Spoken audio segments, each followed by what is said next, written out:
ফেসবুকে চটকদার বিজ্ঞাপন দিয়ে চাঁদপুরের ইলিশ মাছ বিক্রয়। প্রতারক চক্রটির 4 সদস্যকে আটক করেছে নড়াইল জেলা ডিবি পুলিশ।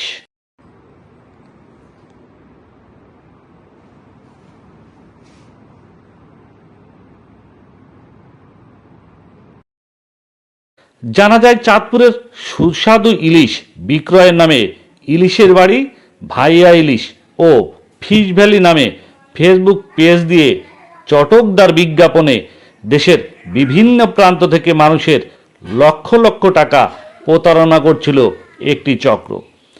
এমন অভিযোগের ভিত্তিতে নড়াইল জেলা ডিবি পুলিশ অভিযান চালিয়ে উক্ত প্রতারক চক্রের 4 সদস্য আকাশ, ফারুক মোল্লা, লিমন ও লিমন মোল্লাকে আটক করে।